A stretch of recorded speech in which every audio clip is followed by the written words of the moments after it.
Olá pessoal, tudo bem com vocês? Hoje eu vim responder com vocês mais questões, né, do nosso questionário que foi passado na semana retrasada. E se vocês tiverem alguma dúvida, ou se vocês não assistiram ainda, assistam, mas se vocês tiverem dúvida, deixem dúvidas nos comentários do fórum que eu vou deixar, ou senão vocês deixem aqui, ó, no Moodle, ou vocês podem entrar em contato comigo pelo @literatura_cursinho, que eu respondo por lá também, sem problema, tá bom? Aqui a gente tem logo de início um poema que se chama O Açúcar, de Ferreira Goulart, que caiu no Enem de 2007. Mas a gente lê sempre primeiro o enunciado e vocês já sabem por quê, né? Então, a antítese que configura uma imagem da divisão social no trabalho e na sociedade brasileira é expressa poeticamente na oposição entre a doçura do branco açúcar e... Você assistiu a aula de figura de linguagem? Você sabe o que é antítese. Se você não lembra, se você não assistiu, dê uma pausa e vá assistir. Mas eu adianto para vocês que antítese é quando é uma figura de linguagem que utiliza-se do sentido oposto, ou seja, quando os sentidos eles estão em contraste, certo? E acontece muito quando o adjetivo está em contraste um com o outro. É quando eu digo que o meu coração tem trevas, mas o meu olhar é luz. Então, trevas e luz, elas estão no sentido oposto, mas eu faço essa frase caber no sentido não literal. Torna-se algo poético, certo? Então, isso cabe na literatura para enfatizar algo quando o autor ele quer chamar atenção, quando ele quer enfatizar alguma coisa, certo? E aqui, nesse texto, ele está pedindo para que a gente identifique a figura de linguagem antítese no poema de Ferreira Goulart, que eu vou subir aqui, vocês vão dar uma pausa e vão ler. Agora. Isso. Agora vocês deram uma pausa e leram, né? Pronto. Agora, após essa pausa, nós vamos ler aí as alternativas que tem disponível. Mas a gente tem que parar e pensar qual é o oposto de doçura do branco açúcar. Qual o oposto de doçura? Salgado, azedo, amargo, umami, certo? Tudo que for o contrário de doce. E branco, preto, negro, escuro, certo? Então, tudo que reflita o oposto do branco, de luz, de claridão, de clareza, certo? Então, tudo que reflita, a gente tem que pensar em todas as possibilidades, desde que seja o oposto, certo? Porque no sentido literal, a gente tem uma compreensão mais vasta do que no sentido literal, certo? Então, a gente descendo e vendo as alternativas, a gente percebe que na letra A diz: o beijo de moça, a água na pele e a flor que se dissolve na boca. Alternativa B: trabalho do dono de engenho em Pernambuco, onde se produz o açúcar. C: a beleza dos extensos canaviais que nascem no regaço do vale. D: o trabalho do dono da mercearia onde veio o açúcar. E a alternativa é o trabalho dos homens da vida amarga em usinas escuras. Então, de antemão, antecipo para vocês que nenhuma dessas primeiras questões, tanto A, B, C e D, elas não entram em contraste nem com doçura e nem com o branco açúcar, certo? Porque o beijo de moça, a água, se a gente for parar, se você der uma analisada, você não encontra nada que seja o oposto. Mas a alternativa E, ela chama a atenção porque fala: e o trabalho dos homens de vida amarga. A gente já relaciona ao adjetivo doce, doçura, né? Então, já começa aí o primeiro embate. E esse amargo, a vida amarga dos homens que trabalhavam nos canaviais, nas usinas, que trabalhavam no campo, no plantio de cana, na colheita de cana, é uma vida difícil. Então, quando o autor diz que o trabalho dos homens de vida amarga, relacionando ao sentido, ao sensorial, né, o paladar, ele não está querendo dizer que eles sentiam, né, no sentido literal, ele estava falando que a vida dessas pessoas eram difíceis, certo? E a gente entra em contraste com a doçura do branco açúcar, principalmente quando a gente fala branco, e ele reflete aqui em usinas escuras, certo? Que o local que eles trabalhavam para a produção do açúcar branco, certo? Era lugares escuros. Isso tudo reflete a questão social de que aqueles trabalhadores tinham condições mínimas trabalhistas, mas, com todavia, certo? Ele conseguia tomar um açúcar com muita facilidade, certo? Na esquina, né? No Rio de Janeiro, em Pernambuco, sem nenhum esforço, certo? Mas aqueles trabalhadores tinham vida muito difícil para conseguir ganhar o pão de cada dia. Então é uma reflexão e ao mesmo tempo a literatura propriamente dita é engajada no Enem, certo? Consegue fazer essa reflexão e ao mesmo tempo utilizar os elementos que a literatura nos oferece.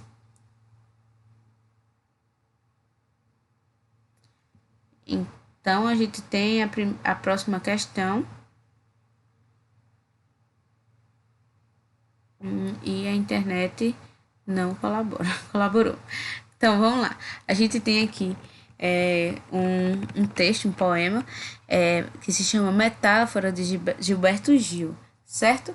E diz que a metáfora é a figura de linguagem identificada pela comparação subjetiva, pela semelhança ou analogia entre os elementos. O texto de Gilberto Gil brinca com a linguagem, remetendo-nos a essa tão conhecida figura.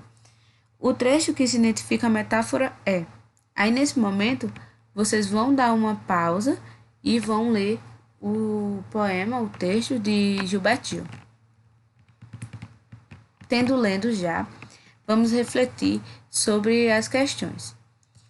Alternativa A: quando o poeta diz lata. Alternativa B: por isso não se meta a exigir do poeta. Alternativa C: uma meta existe para ser o alvo. Alternativa D: que determine o conteúdo em sua lata. Alternativa E: uma lata existe para conter algo. Certo? Então, na letra E é a única que é a alternativa. A palavra lata, ela não está no sentido literal. Quando o poeta não determina o conteúdo da sua lata, é justamente que uma metáfora para as palavras podem ser usadas em um poema e trabalhado de maneira imprevisível. Você também pode ficar na dúvida com a alternativa C e D, porque na alternativa C a gente tem uma linguagem denotativa. O alvo e a meta, ela pode ser considerado um sinônimo. E na letra D também, a gente tem a expressão coloquial, não se meta, certo? Como um sinônimo de não se atreva. Então, em todos desses dois casos, da letra C e da letra D, a gente tem uma figura de linguagem denotativa. A gente, na verdade, tem uma linguagem denotativa. Então, a metáfora está justamente na alternativa E. Na verdade, é a alternativa D. É porque aqui a gente teve um contraste, né? Um comparativo aqui. Foi um errinho do nosso Moodle, certo? Mas a alternativa que determina o conteúdo em sua lata é a única que está não está no seu sentido literal, certo? Bora lá para mais uma pegadinha. A gente tem aqui Mafalda, uma história em quadrinho, uma HQ que tem um humor, né, que acaba pregando uma peça na gente no Enem. Em tirinha, quadrinho, charge, tudo que tem uma linguagem verbal ou não verbal, eu sempre dou a dica de que você tem que ler os dois independentes. Ler a linguagem verbal, que ou seja, que é aquilo que está escrito e o não verbal separado, dá uma analisada na imagem, dá uma olhada, ver se ela, né, te diz alguma coisa, se ela tá em contraste ou se ela está caminhando ali junto com o texto, se tem alguma coisa que você precisa identificar, uma cor, a roupa, se tem algo que pode lhe dizer alguma coisa, se tem alguma informação que você pode que pode ser usada a seu benefício, certo? Então é importante que a gente faça essas duas leituras também. Nesse caso de Mafalda, dê uma pausazinha aí e leiam. Vou dar uma aumentadazinha aqui, bem pequenininha, um pouco demais, para que a gente possa ler. Mafalda diz: é incrível a importância do dedo indicador. Um patrão faz assim com o indicador e 3.000 operários vão para a rua. Ah, esse deve ser o tal indicador do desemprego, de que tanto se fala. O engraçado é que Mafalda, ela consegue relacionar, certo? Uma coisa simples do dia a dia, nosso dedo indicador, com uma coisa que é um índice, né, que a gente utiliza para saber o nível de desemprego no país. Uma coisa, né, que a gente às vezes passa despercebido. Então, uma vez eu ouvi falar que nós rimos de uma piada não porque ela surpreendeu, mas porque você passa a entender. Então, se você sabe o que é um indicador de desemprego, você sabe o sentido dele, então aquilo passa a realmente ter um caráter cômico, né? Mafalda consegue associar o dedo indicador, que também é um sinônimo quando ela está colocando da forma que ela apresenta aqui na imagem, né? Apontando que ele pode ser um gesto de autoridade. Por isso que eu digo, leiam a imagem não verbal também, porque quando ela fala a gente percebe que ela está querendo apontar para alguém, como quem diga, né, a questão mais ignorante de apontar o dedo para as pessoas. Então, o dedo indicador, ele tem a função de realmente indicar, como o próprio nome já diz, como uma questão de autoridade. Quando alguém geralmente fala com autoridade, ela balança, né, o dedo indicador, passando na cara de alguém, seja com um sentido mais agressivo, ou quando a pessoa está furiosa, que está explicando alguma coisa, a gente utiliza muito o dedo indicador. E quando o Mafalda consegue relacionar o primeiro quadro ao último quadro, que é o indicador de desemprego, se torna cômico. E aí a gente está na enunciado pergunta: o humor presente na tirinha decorre principalmente do fato de a personagem Mafalda. Aí eu já antecipo para vocês fazer a relação da importância do dedo indicador para o indicador de desemprego. Essa relação que ela faz com a coisa simples do dia a dia, né? Essa construção torna isso engraçado. E você entender isso faz que o humor torne-se engraçado para você, certo? A gente entender a piada é o que faz ser engraçado. Mas aqui o Enem não quer saber se você entendeu ou não. Por isso que você tem que ficar aí antenadinho em todos os aspectos que diz respeito a nosso conhecimento intertextual. A gente tem a alternativa A, atribuindo o primeiro quadrinho um poder limitado ao dedo indicador. Alternativa B, considerar o seu dedo indicador tão importante quanto o dos patrões. E a alternativa C, atribuindo no último quadrinho fama exagerada ao dedo indicador dos patrões.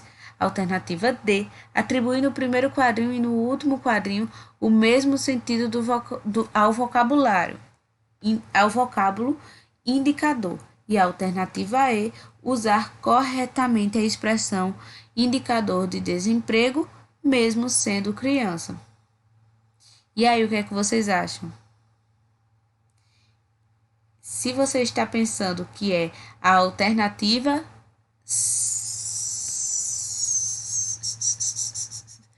atribuir no primeiro e no último quadrinho, certo? Que foi justamente o que eu falei com vocês. No primeiro e no último quadrinho ela atribui, ela faz o mesmo sentido ao vocábulo indicador, quando ela faz essa relação do primeiro e do último quadrinho. Só não deixei bem claro para vocês que é quando ela utilizava a palavra indicador, certo? Mas a gente já consegue perceber, pessoal, que ela está fazendo uma relação aí do sentido, né, do nosso dedo indicador. Ela utiliza a palavra indicador para fazer essa relação. Mafalda aí mais uma vez pegando a gente de surpresa, né, no Enem. E agora a gente vem com uma crônica que se chama Desabafo de Carneiro, certo? Deem uma pausa, leiam, certo? E aí no enunciado diz: nos textos em geral, é comum uma manifestação simultânea de várias funções da linguagem, com um predomínio, entretanto, de uma sobre as outras. No fragmento Crônica Desabafo, a função da linguagem predominante é a emotiva ou expressiva, pois, porque essa crônica ela está sendo considerada a linguagem predominante, emotiva ou expressiva. Eu já expliquei para vocês uma vez em algum vídeo, em alguma aula, certo? Mas eu vou dar um spoiler. São desde o início das primeiras aulas que eu vim dizendo a vocês. Os textos literários, ele possuem várias características, certo? Ele possui o épico, o dramático, o narrativo, certo? O lírico. Então, geralmente em textos líricos, a função emotiva ela é predominante. Porém, não quer dizer que não seja também ela de caráter narrativo, de caráter dramático. Mas quando eu utilizo a função emotiva predominante, quer dizer que ela está em maior quantidade, que ela está mais visível, ela está mais enfatizada dentro daquele texto. Então, aqui está perguntando mais ou menos isso. No fragmento da Crônica Desabafo, a função da linguagem predominante, tem outro tipo de linguagem predominante. Pode ser uma linguagem mais racional que a emotiva, certo? Mas o que está predominando é a emotiva e isso o enunciado já deixa bem claro para nós. A alternativa A diz que o interlocutor é o foco do enunciador na construção da mensagem. A alternativa B, o referente é o elemento que se sobressai em detrimento dos demais. A alternativa C é a atitude do enunciador que se sobrepõe àquilo que está sendo dito. A alternativa D, enunciador tem como objetivo principal a manutenção da comunicação. E a alternativa E, o discurso do enunciador tem como foco o próprio código.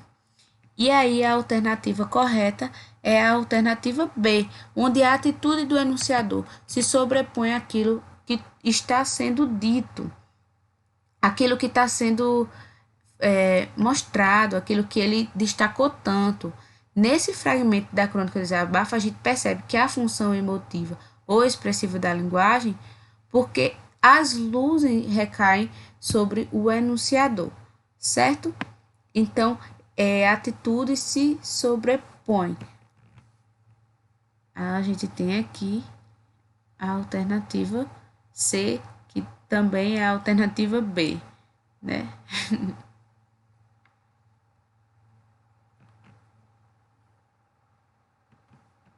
E aí, a gente tem a última questão, é isso mesmo? Eu acho que essa é a última questão, hein?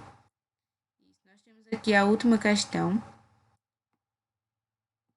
não menos importante, que diz: ao argumentar que a aquisição das habilidades de leitura e escrita são suficientes para garantir o exercício da cidadania, o autor, certo? Aí vocês dêem uma pausa e leiam, mas vocês já leem porque vocês já sabem que o enunciado está pedindo o quê? Ele já está informando a gente que, ao argumentar que a aquisição das habilidades de leitura, a gente já sabe que vai vir um pouco de militância aí pedindo, né, um argumento que as pessoas tenham habilidade de leitura. Como elas vão adquirir isso? Quem garante isso, né? Como se adquire isso? Não são suficientes para garantir o exercício de cidadania. Então, qual o papel do autor nisso? Quem garante o que o autor tenta falar para a comunidade brasileira? Não é isso? Então, leiam, dê uma pausa e leiam esse pequeno fragmento desse texto que foi publicado na Formação de Leitores e Construções da Cidadania, Memória em Presença do Prole. É uma revista do Rio de Janeiro, a FBN, foi publicada em 2008. Então, provavelmente foi um trechinho que tiraram de lá, certo? Essa questão ela também caiu no Enem, tá? Todas essas questões aqui caíram no Enem. Eu só não deixo para dificultar um pouquinho a vida de vocês, se vocês quiserem procurar na internet, certo? Então, a alternativa A diz que o autor incentiva a participação efetiva na vida da comunidade. Alternativa B, o autor diz que o autor fala sobre o domínio da leitura e da escrita no Brasil. O autor faz uma avaliação crítica a respeito da condição cidadã do brasileiro. O autor define instrumento eficaz para elevar a condição social da população do Brasil. O autor critica os processos de aquisição da leitura e da escrita, certo? Então, de imediato, a gente já percebe que o autor ele define os instrumentos eficazes. Ele informa, olha, eu acho, certo? Que para o cidadão ele tenha acesso à leitura, à escrita, tem que fazer assim, certo? Então, o autor ele definiu instrumentos eficazes para que elevasse a condição social da população do Brasil. Ele não criticou, mas ele mostrou como um caminho que o Brasil pode seguir, certo? Ele disse que os instrumentos que o Brasil hoje utiliza talvez não sejam os melhores, certo? Esse texto é interessante porque ele vai exigir de você, aluno, a compreensão do texto e não só a atenção para ler, certo? Você tem que compreender. É importante que você, aluno, perceba que a leitura e a escrita elas são vistas como algo importante para a cidadania, mas também não como definidores de cidadania. Você é cidadão do mesmo jeito, da mesma forma, certo? O autor diz que a leitura e a escrita ela vai viabilizar a participação social, certo? Não faz você menos cidadão, mas ela faz com que torne-se um processo mais viável, melhor, que acontece com mais facilidade. Ou seja, isso tudo contribui para a participação daquele indivíduo na vida da comunidade. Mas também, né, como eu falei, isso não os torna menos cidadão por não ter acesso à leitura, por não ter acesso ao conhecimento. Sendo assim, deve-se romper o ciclo da pobreza, né? Que realmente é a condição de cidadania. Isso sim, dignidade para a população brasileira, certo? Então, espero que vocês tenham entendido. Qualquer coisa, mandem para mim aí suas dúvidas, tudo bem? E estou à disposição de vocês, tá bom?